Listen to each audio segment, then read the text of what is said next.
नमस्कार फ्रेंड्स, आज हमारी ब्रीफिंग जो है वो रेलवे की तरफ से है। हमारे साथ हैं chairman railway board, member traffic and DG railway protection force. So I request chairman railway board to start the briefing please. नमस्कार। जैसा कि मैंने पिछली प्रेस ब्रीफिंग में बताया था कि 1 मई से श्रमिक स्पेशल ट्रेनें चलनी शुरू हुई थी और जो हमारे प्रवासी श्रमिक भाई बहन हैं उनको उनके गंतव्य स्थान तक पहुंचाने के लिए रेलवे ये ट्रेनें चला रही थी। आज तक 3,840 श्रमिक स्पेशल ट्रेनें आज 28 मई तक चली हैं और करीब 52 लाख पैसेंजर जा चुके हैं।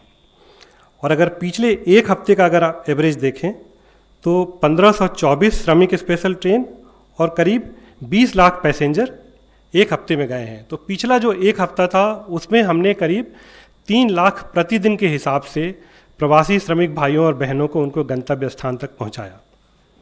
आज मैं आप लोगों के माध्यम से ये बताना चाहता हूँ कि रेलवे ओरिजिनेटिंग स्टेट की जो भी डिमांड आ रही है उसके हिसाब से ये श्रमिक स्पेशल ट्रेनें प्रोवाइड कर रही हैं और धीरे धीरे ऐसा लग रहा है कि जो ओरिजिनेटिंग स्टेट के डिमांड्स हैं वो कम होने लगी हैं। अगर मैं आपको बताऊं तो कल 137 ट्रेनें चली हैं और परसों 172, जबकि भारतीय रेल ने इस दौरान एक दिन 279 ट्रेनें चलाई हैं। पिछले हफ्ते का जो हमारा एवरेज रहा है करीब 250 ट्रेनों का रहा है। तो पिछले 2 दिनों से ये संख्या घट रही है। 24 मई को हमने सारी राज्य सरकारों से बात करके एक उनकी जो रिक्वायरमेंट उस समय थी वो ली थी हमने। वो रिक्वायरमेंट करीब 923 ट्रेनों की थी। कल हमने फिर राज्य सरकारों से बात करके और सबसे रिक्वायरमेंट ली और वो रिक्वायरमेंट आज केवल 449 की रिक्वायरमेंट दी है। हमने सभी राज्य सरकारों से कहा है कि आप जब भी अपनी रिक्वायरमेंट देंगे उनके डिमांड के हिसाब से रेलवे तुरंत श्रमिक स्पेशल ट्रेन चलाने के लिए तैयार है।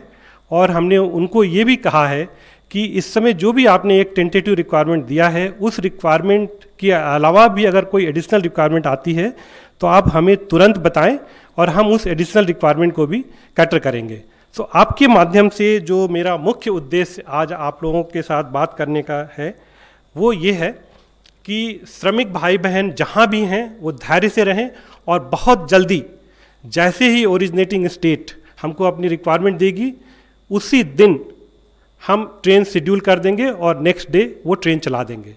हमने ओरिजिनेटिंग स्टेट से ये अनुरोध किया है और उनके कंटिन्यूअस टच में है कि वो लोग वहाँ पे जो लोकल श्रमिक भाई बहन रह रहे हैं उन तक पहुँचें, उनसे बात करें, पब्लिसाइज करें और रजिस्ट्रेशन की प्रक्रिया सुगम करें और ये देखें कि जो भी श्रमिक भाई बहन अपने गंतव्य स्थान पे श्रमिक स्पेशल से जाना चाहते हैं उनका जल्दी से जल्दी रजिस्ट्रेशन हो और वो अपनी रिक्वायरमेंट हमको बताएं और इस तरह से हम तुरंत एक दिन के अंदर वो ट्रेन चला देंगे अगर जैसी रिक्वायरमेंट होगी। तो मेरा मुख्य उद्देश्य आप लोगों के माध्यम से श्रमिक भाई बहनों से यही अनुरोध करना था कि रेलवे पूरी तरह से तैयार है और आप लोगों को जल्दी से जल्दी अपने श्रमिक भाई बहनों को गंतव्य स्थान पे पहुंचाएंगे। ये हमने एक चार्ट पिछली बार भी दिखाया था जिसमें कि मुख्य मुद्दा ये है कि 80% जो हमारे श्रमिक भाई बहन गए हैं वो यूपी और बिहार में गए हैं। ये एक श्रमिक मूवमेंट का जो प्रोटोकॉल हमने बनाया था वो बहुत अच्छी तरह से काम कर रहा है और ये प्रोटोकॉल जो सक्सेसफुल हुआ है वो एक समन्वय के साथ भारतीय रेल, ओरिजिनेटिंग स्टेट और रिसीविंग स्टेट तीनों ने मिलके इतनी अच्छी तरह से समन्वय से काम किया है कि ये जो श्रमिक भाई बहन हैं इनको हमने अभी तक 52 लाख लोगों को हम लेके जा पाए हैं। इसमें एक मुद्दा उठता है खाने पीने की बात की। ये हम आपको बताना चाहते हैं कि एक ये समन्वय करके जहाँ से भी ट्रेन चल रही है ओरिजिनेटिंग स्टेट उनको खाना और पानी दे रहे हैं और en route railway, IRCTC division के लोग, कुछ स्वयंसेवी संस्थाएं खाना पानी दे रही हैं। ये हमने रेलवे में एक व्यवस्था की हुई है कि हर ट्रेन को हम मॉनिटरिंग कर रहे हैं ताकि उनको समय पे खाना पानी मिले, और जो डिवीज़न के लोग हैं, अपने लोकल लोग हैं, वो लोग भी वहाँ पे अपने जो भी रिसोर्सेज है उसको यूज करेंगे। मैं बस ये कहना चाहूँगा कि एक ये वैश्विक महामारी है, इस समय सबको काफ़ी दिक्कत है, और जैसा कि आपको पता है कि लॉकडाउन की स्थिति में बहुत सारे जो संस्थान हैं, जो हमारे किचन्स हैं, जो रेस्टोरेंट्स हैं, पूरे देश में वो बंद हैं। उनको रॉ मटेरियल चाहे सोर्स करना हो, चाहे वो खाद्य पदार्थ, बना हुआ खाद्य पदार्थ सोर्स करना हो, दिक्कतें हैं। लेकिन उस दिक्कतों को ध्यान में रखते हुए जो हमारे पूरे रेलवे के अधिकारीगण हैं, उन्होंने मिलके एक कोशिश की है कि जो श्रमिक भाई जो भी जा रहे हैं उनको समय पे खाना पानी दें। इस तरह की कुछ ज़रूर सूचनाएं आई कि कहीं पे समय से खाना नहीं मिला, समय से कुछ दिक्कत हुई। उन सबको हम एक तरह से ध्यान में रखते हुए जो भी हमें सूचनाएं आ रही हैं उसको एनालाइज करके हम कोशिश करते हैं कि अगले दिन उस तरह की कोई समस्या नहीं आए। और इस तरह से एक ये पूरी ओरिजिनेटिंग स्टेट, रिसीविंग स्टेट सबके साथ मिलकर समन्वय से ये काम चल रहा है। और जो रिसीविंग स्टेट हैं वो जैसे ही वहाँ पे श्रमिक भाई बहन पहुँचते हैं, वहाँ की जो व्यवस्था है, खाने पीने की व्यवस्था हो, चाहे क्वारंटाइन की व्यवस्था हो, चाहे स्क्रीनिंग की व्यवस्था हो, चाहे वो उनको अपने घर तक ले जाने की व्यवस्था है, वो कर रहे हैं। यूपी और बिहार, जैसा कि मैंने बताया कि 80% से ज़्यादा लोग वहाँ पे गए हैं। वहाँ पे कुछ लोकल बसेज की समस्या थी, उनको उनके गंतव्य स्थान तक ले जाने के लिए। फिर हमने रिसीविंग स्टेट से ये बातचीत करके वहाँ पे लोकल ट्रेनें लगाई हैं, जो हमारी मेमू और डेमू ट्रेन होती है उसको हमने लगा रखी है, इस खास करके यूपी और बिहार में।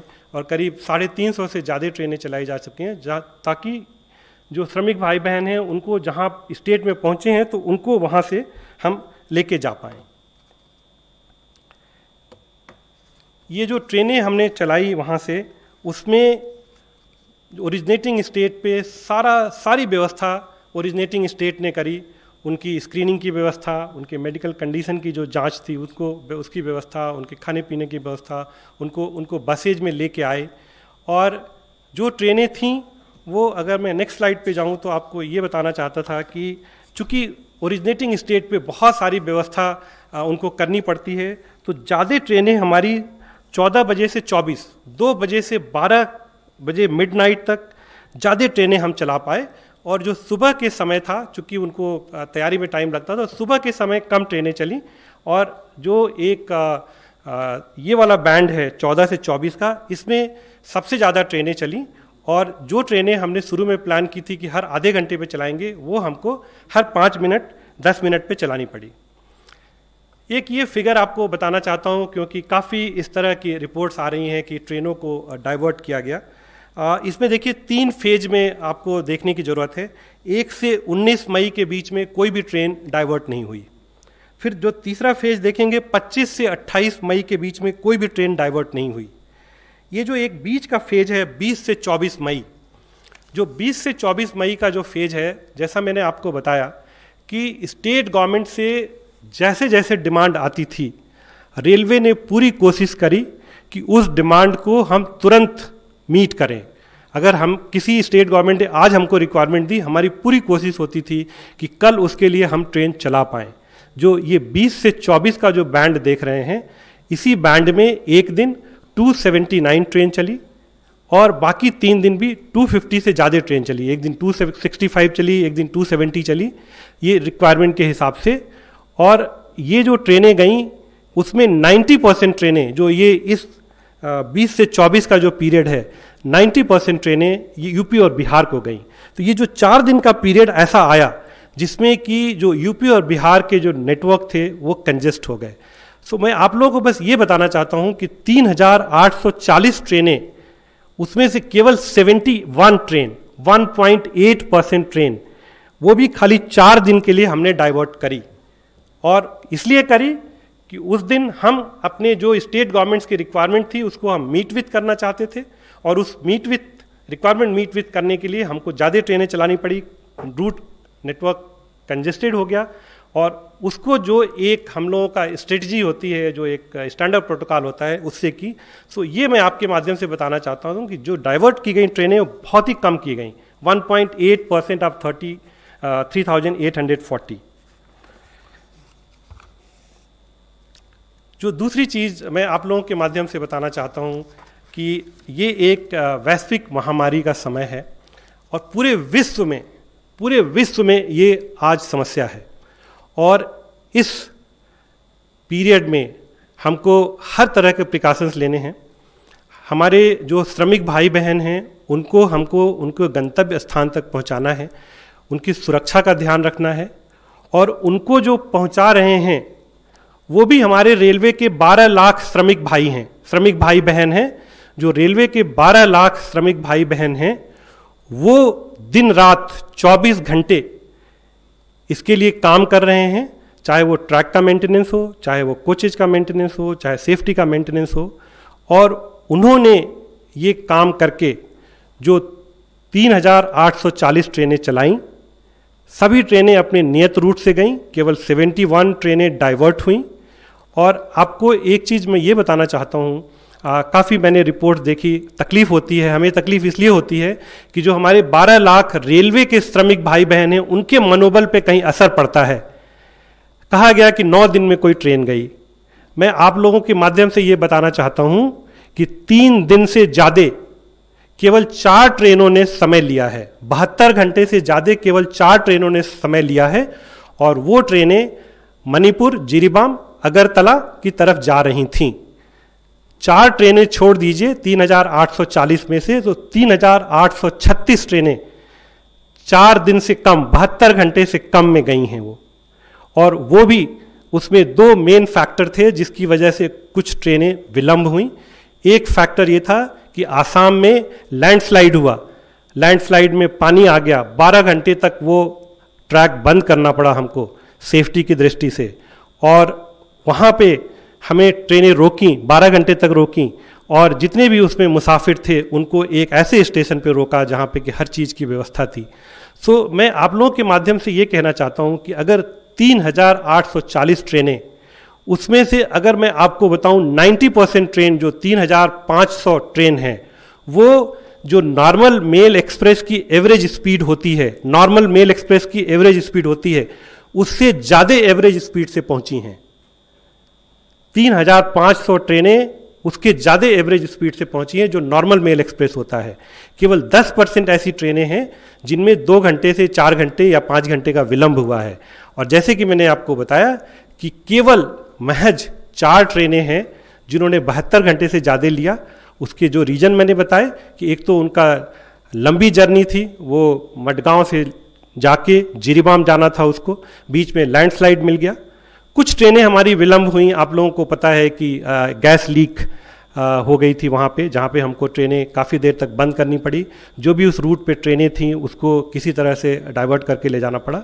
सो ये सब एक परिचालन की समस्याएं थीं। लेकिन मैं अपने श्रमिक भाइयों बहनों को बताना चाहता हूँ कि रेलवे और पूरा भारतीय रेल परिवार, जो हमारे 12 लाख श्रमिक भाई और बहन हैं, वो 24 घंटे काम कर रहे हैं आपको बिल्कुल सुविधा के साथ पहुँचाने के लिए। आपको जो भी खाने पीने की दिक्कतें हुई हैं वो उसको डेली बेसिस पे एनालाइज करके हम लोग कर रहे हैं। और एक ये वैश्विक महामारी का समय है, नॉर्मल समय नहीं है।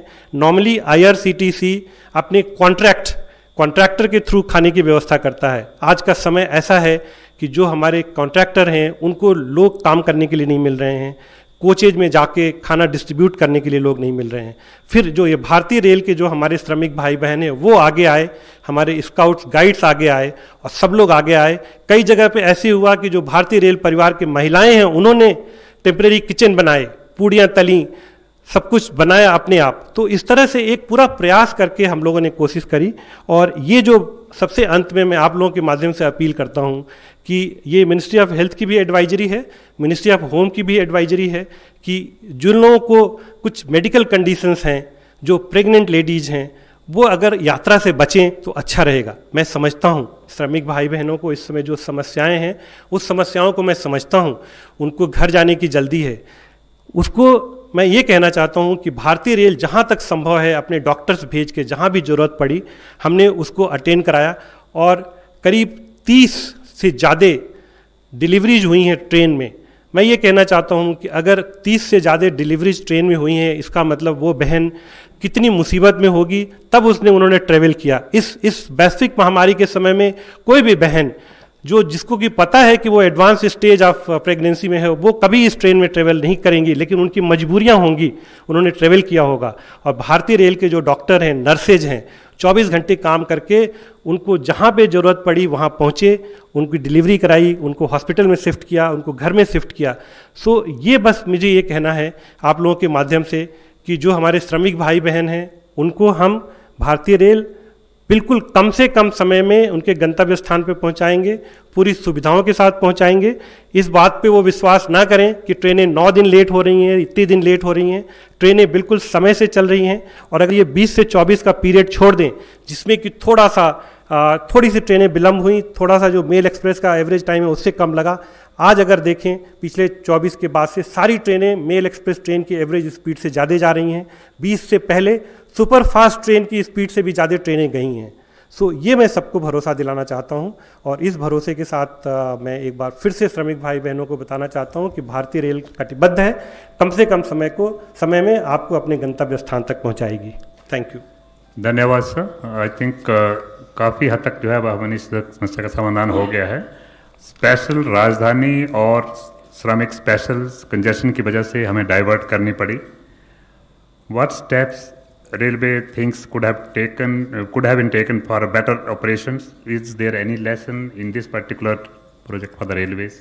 That is general observation. जैसा कि मैंने बताया कि 3,840 ट्रेनों में से केवल 71 ट्रेन 1.8% हमने डाइवर्ट करी, और वो भी 20 से 24 के बीच में। और वो जो 20 से 24 के बीच में मैंने आपको बताया कि जो ओरिजिनेटिंग स्टेट की रिक्वायरमेंट्स थी, हमने कोशिश करी कि रिक्वायरमेंट आते ही उसको तुरंत नेक्स्ट डे हम उसको मीट विथ करें। और उस मीट विथ करने के चक्कर में यूपी बिहार में जो हमने ट्रेनें भेजी, रूट में कुछ कंजेशन हुआ। और जैसे ही रूट में कंजेशन हुआ, क्योंकि हमारे वरिष्ठ अधिकारी 24 घंटे उसको मॉनिटर कर रहे थे, सो एक समयबद्ध तरीके से उसको हमने डाइवर्ट किया जो डिफरेंट हमारे रूट्स थे। मैं फिर से दोहराना चाहता हूँ कि 20 से पहले कोई भी ट्रेन डाइवर्ट नहीं हुई है, 24 के बाद कोई ट्रेन डाइवर्ट नहीं हुई है, केवल 1.8% ट्रेन डाइवर्ट हुई है। और जो ट्रेन डाइवर्ट हुई है वो रूट का ध्यान रखते हुए उसको डाइवर्ट किया गया ताकि सभी ट्रेनें समय पर पहुंच पाएं।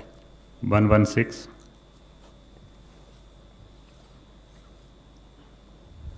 सर, ये आपने जो बताया कि ट्रेन्स डाइवर्ट, सर एक सवाल, कंजेशन कितना ज़्यादा था? नॉर्मल डे की ट्रैफिक से ज़्यादा था? क्योंकि हम जानते हैं कि दीनदयाल उपाध्याय जो जंक्शन है वो नॉर्मली बहुत ज़्यादा कैपेसिटी हैंडल करता है, क्यों डाइवर्जन हुआ सर? क्या दिल्ली से ज़्यादा ट्रैफिक था? दूसरा सर, क्योंकि हम 230 ट्रेनें ही चला रहे थे। और सर डेथ का कोई आंकड़ा रेलवे के पास अगर हो तो? देखिए, आपका ये बहुत अच्छा सवाल है, और ये काफ़ी लोग हमसे पूछ रहे हैं कि हम तो 2000 मेल एक्सप्रेस ट्रेन चला रहे हैं और इस समय हमने खाली 279 ट्रेनें चलाई, तो क्यों कंजेशन हो गया? ये काफ़ी सवाल पूछे जा रहे हैं।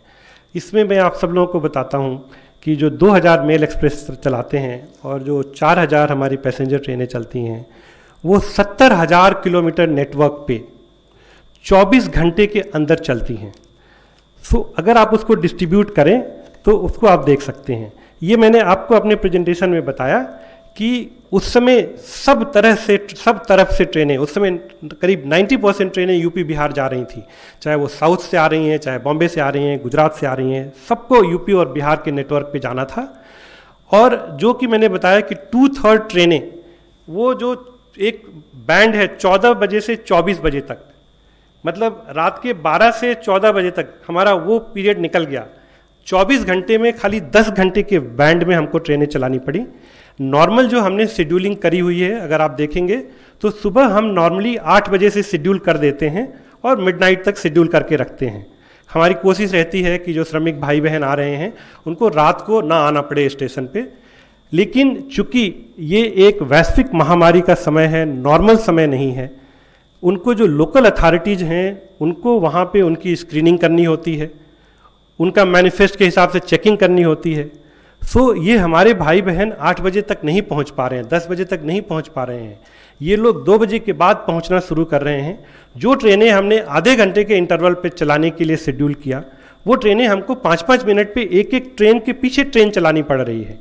सो इस तरह से जो उस दिन 20 से 24 के बीच में जो हमें समस्याएं आईं, क्योंकि हमने बहुत ज़्यादा ट्रेनें यूपी बिहार के लिए चलाईं, और पहले दिन ही जैसे कि आपने कहा कि हमने चूँकि 24 घंटे हमने कंट्रोल पे अपने आदमी लगाए हुए थे, हमको 1-2 घंटे में ही पता चल गया कि ये नेटवर्क में प्रॉब्लम आ रही है। दूसरी समस्या अगेन, ये चूँकि नॉर्मल टाइम नहीं है, जो ट्रेन जहाँ पे पहुँच रही है, कुछ ऐसे टर्मिनल्स हैं, अगर मैं आपको नाम लूँ, गोरखपुर, जौनपुर, पूर्णिया, कटिहार, जहाँ के श्रमिक भाई बहुत ज़्यादा हैं। जौनपुर, गोरखपुर में तो एक एक दिन में, कल अगर मैं आपको एग्जाम्पल दूं तो 36 ट्रेनें खाली गोरखपुर पे हैंडल हुई हैं। अब अगर एक दिन में 36 ट्रेनें गोरखपुर पहुंचेंगी, वहाँ के डिस्ट्रिक्ट अथॉरिटी को मैं बधाई देता हूँ, उनको पूरा मैं साधुवाद देता हूँ कि 36 ट्रेन में जो यात्री आए उनको उन्होंने स्क्रीन किया, उनको खाने पीने की व्यवस्था करी, उनको बसेज में बिठा के सॉर्ट आउट करके किसको किस गांव में ले जाना है वहाँ लेके गए, क्वारंटाइन किया। सो ये एक नॉर्मल टाइम नहीं है, नॉर्मल टाइम से अगर इसको कंपेयर ना करें तो बहुत अच्छा है। 36 जी Sir, this is Mohit Sharma from Times Now. Sir, I have a question with regards to the constant videos that we've seen of passengers looting a lot of food items out there on the station, sir. It seems that the passengers of these Shramik trains have been claiming that they did not have enough water, enough food, and hence they had to resort to such things. And also, if you could please clarify regarding a lost train, reports which had surfaced as well. What exactly was the reason, and why was it that a train which was headed towards Gorakhpur had to be stranded in Odisha? Thank you. Stranded in Odisha, sir. Okay. Thank you. Now let me handle your first question. मैंने जो आपने कहा कि कुछ visuals आ रहे हैं, मैंने आपको शुरू में ही बताया कि ये एक नॉर्मल टाइम नहीं है। आप सब लोग एग्री करेंगे कि ये नॉर्मल टाइम नहीं है। एक ये बहुत बड़ी वैश्विक महामारी है, सबको अपने अपने प्रिकॉशन लेना है, और हमने समय के साथ लेसन लर्न किए। शुरू में जब ट्रेनें कम थी, ये समस्या जैसे कि मैंने आपको बताया कि नॉर्मल टाइम में जो खाने पीने की व्यवस्था होती है वो कॉन्ट्रैक्ट के थ्रू होती है। जो कैटरिंग कॉन्ट्रैक्ट IRCTC के होते हैं, जो कॉन्ट्रैक्टर के लोग होते हैं, वो खाना देते हैं। शुरू में जब हमने ट्रेन शुरू करी, कोरोना की वजह से कॉन्ट्रैक्टर के कई ऐसे लोग थे जो ट्रेन में जाके खाना डिस्ट्रीब्यूट नहीं करना चाहते थे। शुरू में कुछ दिनों तक ये सिस्टम चला कि अगर एक ट्रेन में 62 या 72 लोग हैं, शुरू में 54 लोग थे, बाद में 72 लोग थे, उससे 2-4 खाना एक्स्ट्रा रख के एक पैकेट बना के हम लोग वहाँ पे दे देते थे और आपस में लोग इसको बांट लेते थे। फिर कहीं ये इशूज उठे और वो हम लोगों ने भी वीडियो देखा कि अगर हमने कुछ 72 का पैकेट दे दिया तो कुछ श्रमिक भाई बहन, जो कि हम पूरी तरह से सहमत हैं, पूरी तरह से उनकी वेदना को समझते हैं कि वो आए हैं, उनको तकलीफ़ है, कुछ ऐसी चीज़ें हुई कोच के अंदर कि उस खाने को आपस में बांटने में कुछ समस्याएं आईं। उसके बाद से हमने जैसे जैसे ये सब चीज़ें हमको पता चलता रहा, फिर हमने स्ट्रेटजी बनाई। कुछ हमने स्काउट गाइड्स के लिए लोग लिए, कॉन्ट्रैक्टर के लोग जहाँ नहीं तैयार हो रहे थे अंदर जाने के लिए, जो हमारे भारतीय रेल के जो कर्मचारी हैं जो कमिटेड हैं हर चीज़ के लिए, उन्होंने मास्क लगा के, सील लगा के वो लोग गए कोचेज के अंदर डिस्ट्रीब्यूशन किया। सो ये जो एक फिर से मैं कहना चाहता हूँ कि जो 3840 ट्रेनें हमने चलाई, उसमें अगर हम देखें तो जो ये घटनाएं 1-2 आ रही हैं, महज 2 या 3% ट्रेनों में हुई हैं। 97, 98, 99%, 97, 98, 99% में ये सब बिल्कुल सुचारू रूप से चला है। ये एक फिर से मैं कहता हूँ, दोहराता हूँ, बार बार दोहराना पड़ रहा है कि एक ये नॉर्मल टाइम नहीं है, और इसमें जो भी हमको लेसन्स मिले उस लेसन्स को ध्यान में रखते हुए हम इसको ठीक करते गए। और अगर आपको मैं बताऊं कि अभी जो सिस्टम चल रहा है वो काफ़ी ठीक चल रहा है। सेकंड क्वेश्चन क्या था?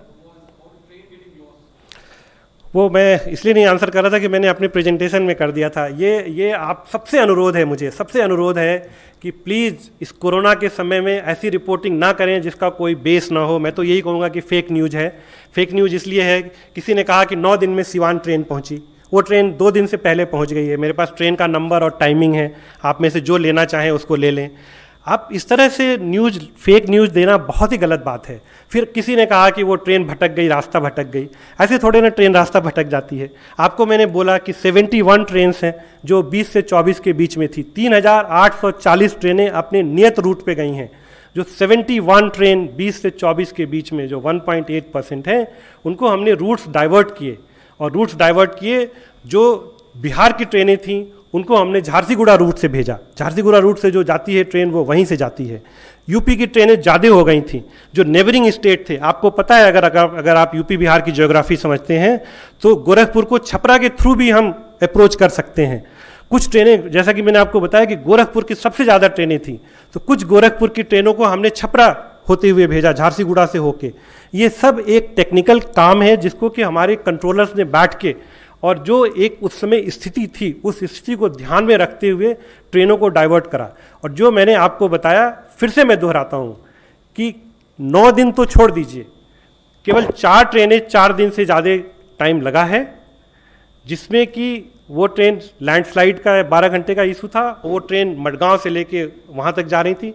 बाकी सारी ट्रेनें, जो मैंने कहा कि 90% ट्रेनें अपने मेल एक्सप्रेस के जो एवरेज टाइम है, वो सब डेटा हमारे पास है, उससे गई हैं। और केवल 10% टाइम में 2 घंटे, 4 घंटे, 5 घंटे का डिले हुआ। तो ये बिल्कुल फेक न्यूज़ है कि कोई ट्रेन भटक गई, कोई ट्रेन उधर चली गई, 9 घंटे सिवान पहुंचने में लग गया। ये सब प्लीज़ हम आपसे अनुरोध करते हैं कि इस तरह के न्यूज़ ना दें, क्योंकि इस तरह के इक्के दुक्के न्यूज़ को लेके जो बात कही जा रही है वो ठीक नहीं है। और जो हमारे भारतीय रेल के 12 लाख श्रमिक भाई बहन 24 घंटे काम कर रहे हैं, उनको मनोबल को तोड़ने में ये सहायक होती है। तो मेरा आप सबसे हाथ जोड़ के अनुरोध है कि प्लीज़ इस तरह के फेक न्यूज़ प्लीज़ ना दें। 150। सर, मेरा सवाल है कि अब तक कितने लोगों की डेथ हुई है, क्योंकि इसको लेके औपचारिक तौर पे कुछ नहीं बताया गया है। कहीं से कुछ आंकड़ा आ रहा है, कहीं से कुछ आंकड़ा आ रहा है। अगर आप स्पष्ट कर देंगे तो ज़्यादा बेहतर रहेगा उसको रिपोर्ट करने को लेकर। और वजह को लेकर भी दलील दी गई कई बार कि बीमार थे या बाकी चीज़ें थी। अगर आपके पास कोई आंकड़ा हो, कितने लोगों की डेथ और वजह क्या रही है इन सब चीज़ों? देखिए, किसी की मृत्यु हो जाए उससे बढ़ के कोई तकलीफ़ नहीं है। और मैं सभी उन परिवार के साथ संवेदना व्यक्त करता हूं कि जिनके किसी परिवारजन की मृत्यु हो गई। इसके लिए हमें बहुत अफसोस है। और मैं बता रहा हूं कि भारतीय रेल का जो परिवार है उसका हर सदस्य को अफसोस है कि इस तरह की कोई समस्या आई। जैसा कि मैंने आपसे कहा कि ये हेल्थ मिनिस्ट्री की भी एडवाइजरी है, होम मिनिस्ट्री की भी एडवाइजरी है, और रेलवे ने भी एडवाइजरी दी हुई है कि कृपया अगर आपको कोई बीमारी पहले से है, या आपकी एज ज़्यादा है, या आप बहन कोई प्रेग्नेंट है, तो वो इसमें यात्रा ना करें। जहाँ तक मृत्यु के आंकड़े की बात है, मैं आपको ये बताना चाहूँगा कि भारतीय रेल सबसे पहले, अगर कहीं से भी कोई हमें सूचना मिलती है, तो हमारे भारतीय रेल के एक सिस्टम है, कंट्रोल का सिस्टम है। नियरेस्ट हॉस्पिटल बेस पे गाड़ी को रोक के और डॉक्टर वहाँ जाके पूरी तरह से उनकी जान बचाने की कोशिश करते हैं। और यही कारण है कि कई यात्रियों को डॉक्टरों ने जाके अटेंड किया, कई माताओं बहनों को, जैसा कि मैंने बोला, कि ट्रेन में डिलीवरी कराई, जैसे ही पता चला समय में जाके ट्रेन में डिलीवरी कराई 30। सो ये जो हमारे श्रमिक भाई बहन हैं, मैं समझ सकता हूँ जो इस समय विषम परिस्थिति है, इसमें ये स्टेज होते हुए भी उनको यात्रा करना पड़ रहा है। मेरा अनुरोध है कि वो लोग यात्रा ना करें। जो भी ये मृत्यु होती है, एक सेट प्रोटोकॉल है, इसमें जो लोकल स्टेट गवर्नमेंट की पुलिस जीआरपी इसको पूरा इन्वेस्टिगेट करती है, और उसमें जो मृत्यु का कारण है, क्या परिस्थिति है, इन सबको इन्वेस्टिगेट करती है। अब ये बिना इन्वेस्टिगेट किए हुए, मैंने देखा कुछ रिपोर्ट्स ऐसी आई कि भूख की वजह से मृत्यु हो गई। वो हमारे पास हमने सारा एनालाइज किया, उन ट्रेनों में कोई खाने पीने की कमी नहीं थी। अगर 1500 भाई बहन जा रहे थे तो उसमें से 1499 भाई बहन बिल्कुल सकुशल अपनी जगह पहुंच गए। ट्रेनों में कुछ ऐसी जगह हुई कि कुछ मृत्यु हुई।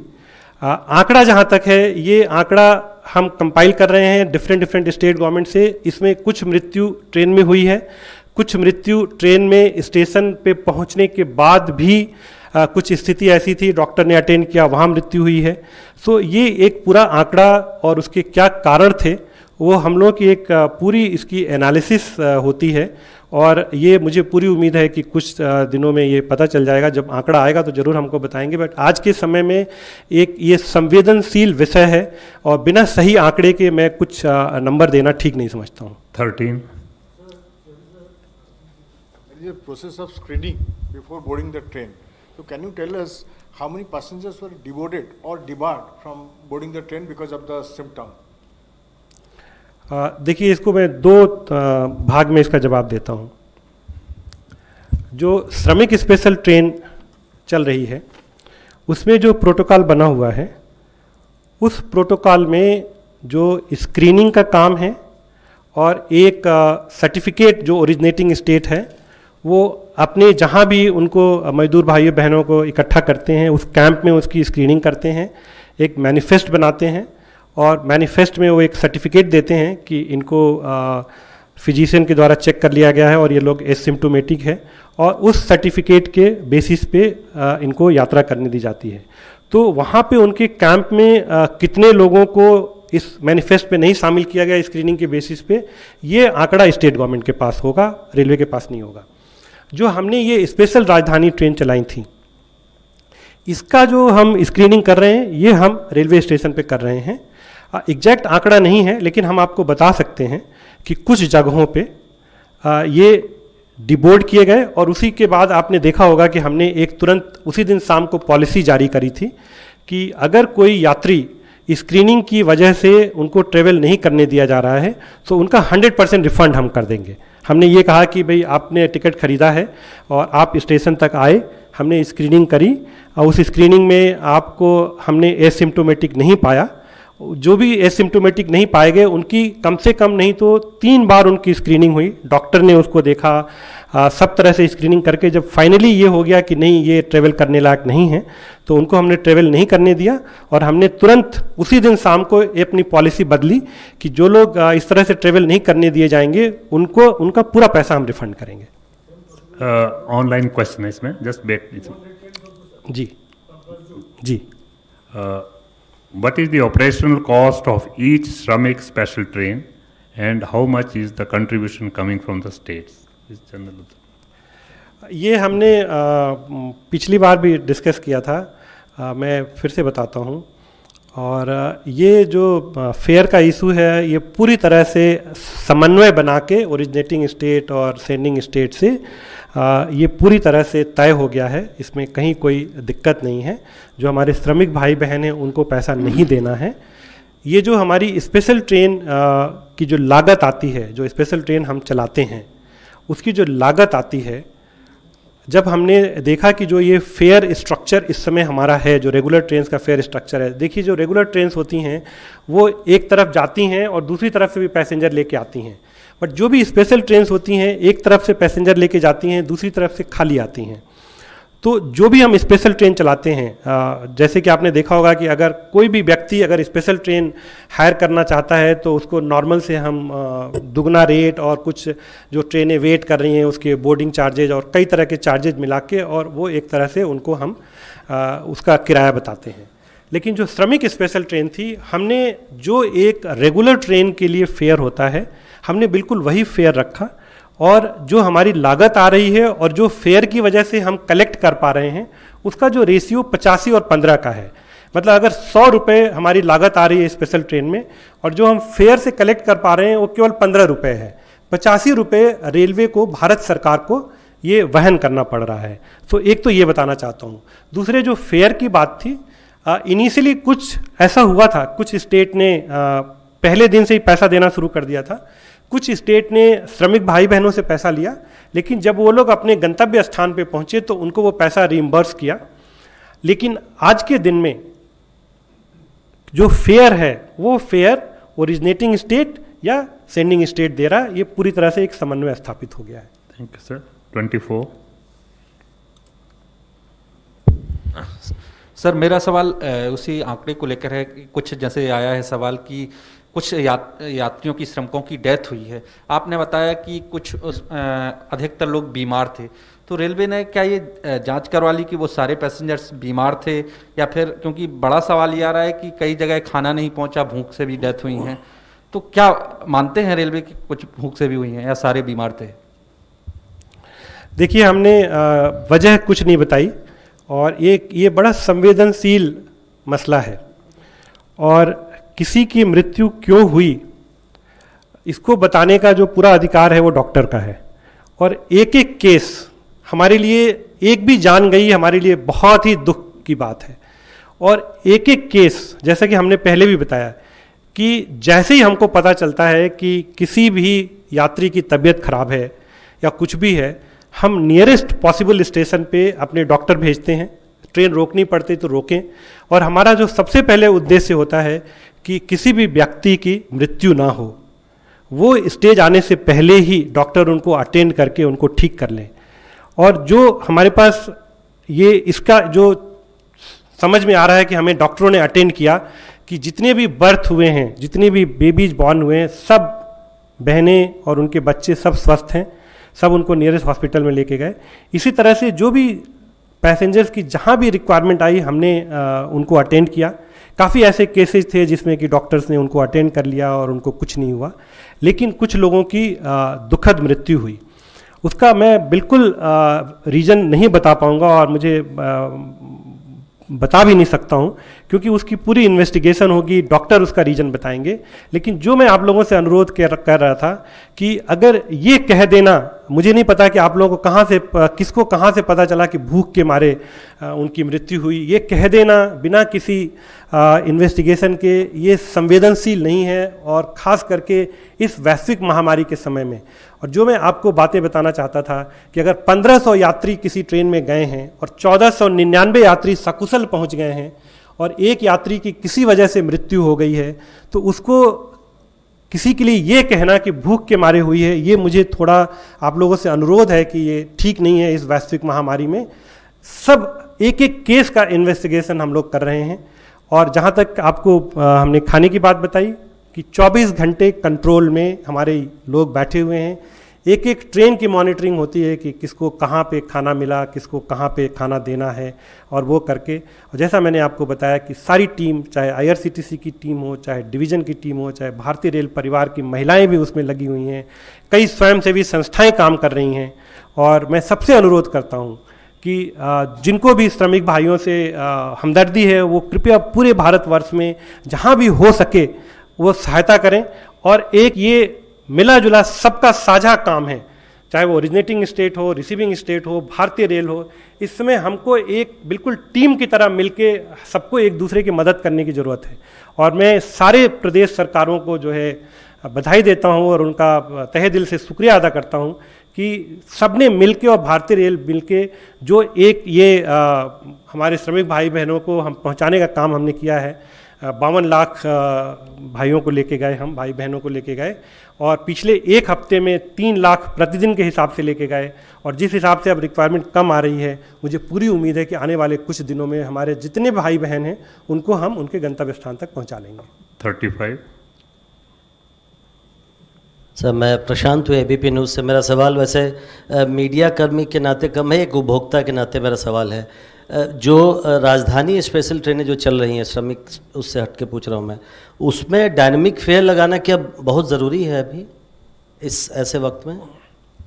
देखिए, ऐसा है कि जो फेयर स्ट्रक्चर लॉकडाउन से पहले था, हमने बिल्कुल वही फेयर स्ट्रक्चर रखा हुआ है। बिल्कुल कोई उसमें चेंज नहीं किया हमने, कोई फेर बदल हमने नहीं किया है। बिल्कुल जो लॉकडाउन जब हुआ है, जब हमारी ट्रेनें चल रही थी, जिस दिन तक चली हैं, उस दिन जो फेयर का स्ट्रक्चर था, यात्री किराया जो था, बिल्कुल हमने वही रखी हुई है और उसमें हमने कोई फेर बदल नहीं किया है।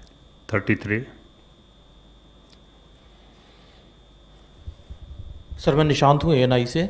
एक मेरा सवाल है कि जैसा आपने बताया कि श्रमिक स्पेशल ट्रेन की डिमांड अब कम होने लगी है, 450 ट्रेन की डिमांड है, तो रेलवे की क्या योजना है, कब तक श्रमिक स्पेशल ट्रेन चलाना है? दूसरा सवाल है सर कि रेलवे ने बहुत सारे कोचेज को कोविड आइसोलेशन कोच में बदला था, उनकी अब क्या स्थिति है? पहली चीज़ तो ये मैं बताना चाहता हूँ आप लोगों के माध्यम से सभी श्रमिक भाई बहनों को, ये ट्रेन तब तक चलती रहेगी जब तक अंतिम श्रमिक भाई बहन अपने गंतव्य स्थान तक नहीं पहुँच जाते हैं। इसमें कोई किसी तरह का संदेह नहीं है, ये बिल्कुल ओपन एंडेड है। जब तक श्रमिक भाई बहन सभी लोग अपने गंतव्य स्थान तक नहीं पहुँच पाते हैं, भारतीय रेल श्रमिक ट्रेन चलाती रहेगी। दूसरी चीज़ हमने आपको ये कहा कि जो भी रिक्वायरमेंट ओरिजिनेटिंग स्टेट से आएगी, हमारी पूरी कोशिश होगी कि हम उसको अगले दिन ही पूरी कर लें। और जैसे मैंने बताया कि हमने एक दिन में 279 ट्रेन तक चलाई है जब ये डिमांड बढ़ी हुई थी। और जैसे मैंने आपको बताया कि कल केवल 137 ट्रेन की डिमांड थी, उससे पहले खाली 173 ट्रेन की डिमांड थी। तो ये दर्शाता है कि इस समय हमारे पास जो डिमांड आएगी हम नेक्स्ट डे उसके लिए ट्रेन चला पाएंगे। Last question mister Sanjay Sharma. Sorry, Covid coach का ऐसा है कि हमने 5000 से ज़्यादा कोविड कोच बनाया था, और ये जो 20 से 24 के बीच में जो एक रिक्वायरमेंट की सर्ज आई थी, उस दिन हमने कुछ 50% कोचेज को निकाला था, एक निर्णय लिया था। 50% कोचेज हमने छोड़ दिए थे कि जैसी रिक्वायरमेंट आएगी। अब ये सर्ज खत्म हो गया है, सारे कोविड केयर कोचेज अपनी अपनी जगह पे वापस चले गए हैं। सर, संजय शर्मा आज तक से हूँ मैं। मुझे ये जानना था, एक तो जो 200 ट्रेन चलेंगी 1 जून से, क्या उनमें शताब्दी स्तर की भी ट्रेन होंगी? और दूसरा ये कि सुप्रीम कोर्ट ने जो अपने ऑर्डर में कहा है वो कितनी बड़ी चुनौती है रेलवे के लिए कि सारे लोगों को टाइम से पहुंचाएं, खाने पीने की दिक्कत ना हो, अभी आपने बताया, लेकिन इसके अलावा कि लोग सुरक्षित पहुंचें, उसको लेकर कितनी बड़ी चुनौती है? ये जो 200 ट्रेनें चल रही हैं वो हमने ट्रेनें नोटिफाई कर दी हैं, और इसमें बुकिंग चल रही है ऑलरेडी। बुकिंग को हम मॉनिटर कर रहे हैं। और आपने देखा होगा कि कल हमने एक निर्णय ये भी लिया कि जो एडवांस रिजर्वेशन पीरियड होता है वो हमने नॉर्मल कर दिया है। नॉर्मल कर दिया बिल्कुल, जो नॉर्मल समय में होता था, तो हम धीरे धीरे नॉर्मलसी की तरफ बढ़ रहे हैं। हमने तत्काल सेवा भी, जो लॉकडाउन से पहले जितनी तरह की चीज़ें थी वो हमने सब इस्टेब्लिश कर दी। और दूसरे फेज में एक रिक्वायरमेंट को हम मॉनिटर करते हुए दूसरे फेज में हम और ट्रेनें चलाने का बिल्कुल निर्णय लेंगे। इसमें हम बिल्कुल मॉनिटर कर रहे हैं कि कैसे कैसे रिक्वायरमेंट आ रही है, बुकिंग कैसे हो रही है। और ये 1 जून से ट्रेनें चलने के बाद जहाँ भी ज़रूरत होगी, चाहे वो शताब्दी है, चाहे वो गरीब रथ है, चाहे वो दुरंतो है, जहाँ जहाँ जिस रूट पे रिक्वायरमेंट होगी वो चलेगी।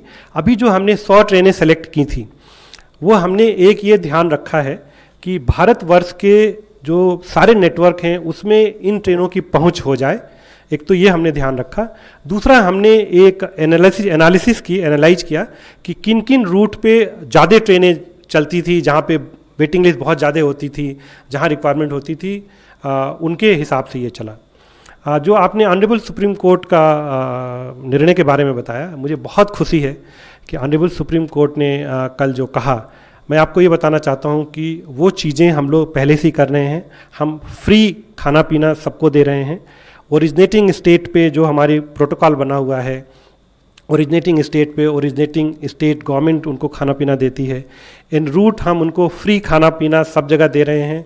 सेंट्रल कंट्रोल रूम से एक एक ट्रेन की मॉनिटरिंग हो रही है कि उनको समय पे खाना पीना मिले। और जो फेयर का आपने बताया, ऑनरेबल सुप्रीम कोर्ट ने भी कहा कि जो इसकी फेयर हैं वो स्टेट गवर्नमेंट्स, ओरिजिनेटिंग स्टेट और रिसीविंग स्टेट देंगी। और जहाँ तक समय से पहुँचाने की आपने ट्रेनों की बात बताई, और दूसरी चीज़ बोली कि जल्दी से जल्दी पहुँचाने का, उन दोनों का मैंने आपको बताया कि ये कुछ फेक न्यूज आ गए थे जिसकी वजह से एक ये पूरा भ्रम बना कि 9 दिन में सिवान ट्रेन पहुँची। 9 दिन में तो हमारी ट्रेन, हमने बताया कि 4 दिन में तो हमारी ट्रेन जिरीबाम पहुंच गई, सिवान की ट्रेन केवल 2 दिन में पहुंची है। फिर एक आया कि लोग ट्रेनें भटक गईं, इधर चली गईं, उधर चली गईं। वो हमने बताया 73 ट्रेन 1.8% हमने डाइवर्ट की थी। कल भी हमने एक समाचार देखा था कि किसी ने लिखा कि जो ट्रेन प्रयागराज जाना था वो लखनऊ चली गई। मैं आप लोगों को ये बताना चाहता हूँ कि ये एक रेगुलर टाइम नहीं है। जो हमारे पैसेंजर्स जब चल रहे हैं वहाँ पे वो बताते हैं हमको कहाँ जाना है, कैसे जाना है। पूरी ट्रेन की जर्नी में हम उनका पूरा एसर्टेन करते हैं कि कौन किसको कहाँ जाना है। और जब हमको पता चला कि इसमें इलाहाबाद के लोग कम हैं और लखनऊ के रूट के लोग ज़्यादा हैं, तो कानपुर में स्टेट गवर्नमेंट से बात करके एक ये निर्णय लिया गया कि इस ट्रेन को हम लखनऊ ले जाते हैं। अब उसके लिए एक खबर बनाना कि ट्रेन भटक गई, ये थोड़ा सा एटलीस्ट इस समय में मैं आप लोगों से अनुरोध करता हूं कि कृपया इस तरह के खबर अगर आप ना दें तो सबके लिए, हम सबके लिए और जो हमारे श्रमिक भाई बहन हैं सबके लिए भलाई होगी इसमें। ये भारतीय रेल ये नॉर्मल ट्रेन नहीं है। भारतीय रेल ने पूरी फ्लेक्सिबिलिटी इसमें बरती हुई है। अगर हमने बॉम्बे से कोई ट्रेन चलाई हावड़ा के लिए और रास्ते में हमको पता चलता है कि इसमें हावड़ा के नहीं, दुर्गापुर के लोग हैं, इसके लोग हैं, उसके लोग हैं, हमने सब फ्लेक्सिबिलिटी दे रखी है स्टेट गवर्नमेंट को। ट्रेनें शॉर्ट टर्मिनेट की जा सकती हैं, ट्रेनें एक्सटेंड की जा सकती हैं, ट्रेनों का रूट बदल सकता है, ट्रेनों का स्टॉपेज बदल सकता है। श्रमिक भाई बहनों के लिए जो भारतीय रेल को करना पड़ेगा वो हम करेंगे, लेकिन इन सब चीज़ों के लिए कृपया फिर से अनुरोध करता हूं कि इस तरह की खबर ना छापें कि ट्रेन भटक गई और ये हो गई। एक बहुत बड़ा प्रोटोकॉल होता है और कोई भी ट्रेन रास्ता नहीं भटक सकती है, ये मैं आप लोगों के माध्यम से बताना चाहता हूँ। धन्यवाद sir. Thank you so much. Thank you.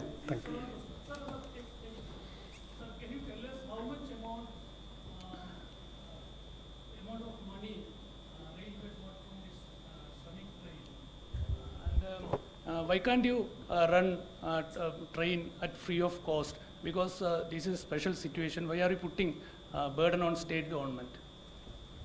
देखिए, आपने बहुत सही प्रश्न किया। ये भारत सरकार इसका 85% पैसा दे रही है और जो 15% पैसा था वो एक नॉर्मल फेयर के रूप में, नॉर्मल फेयर जो बिल्कुल नॉर्मल फेयर होता है वो होता है।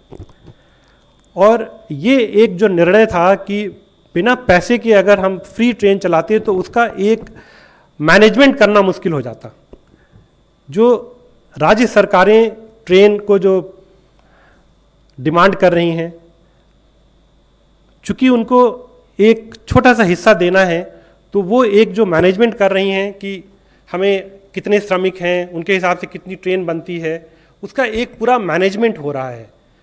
आप एग्री करेंगे मुझसे कि अगर हम कह देते कि राज्य सरकारें को कोई पैसा नहीं देना है, जितनी ट्रेन डिमांड करनी है कर दें, और कल को कोई बोले हमको 700 ट्रेनें दे दीजिए, अभी भी मैं आपको बताना चाहता हूं, और ये आप डेटा ले सकते हैं, अभी भी मैं आपको बताना चाहता हूं कि ऐसी कई राज्य सरकारों ने हमसे ट्रेन मांगी और एक ट्रेन में 1400 से 1500 लोग जाने थे। ऐसी कई ट्रेनें हैं, कम से कम 50 से ज़्यादा ट्रेनें हैं जिसमें 500 से 1000 के बीच में केवल यात्रा किए।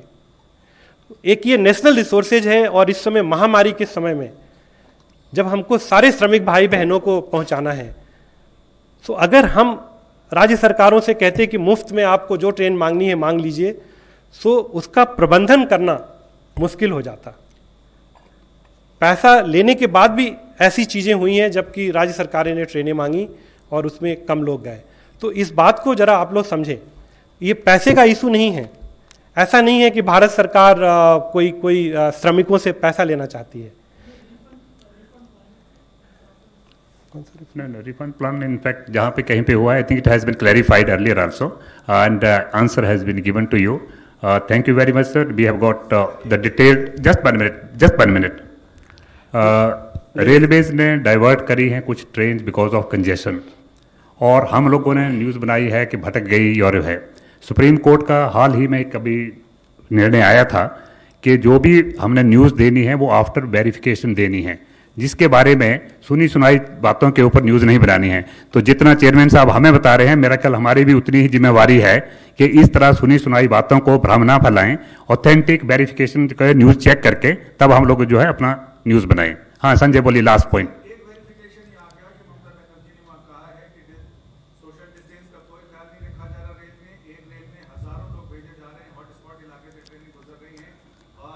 अभी देखिए, this is just WhatsApp message you are reading just now. This it has been taken note by the railway board and we will take care of that. Thank you very much. It has been explained to you very clearly and the details can be shared with you. Yeah, thank you very much. Subscribe to Nation Next YouTube channel and press the bell icon to get regular updates from Nation Next. Also like Nation Next Facebook page and follow us on Instagram and Twitter.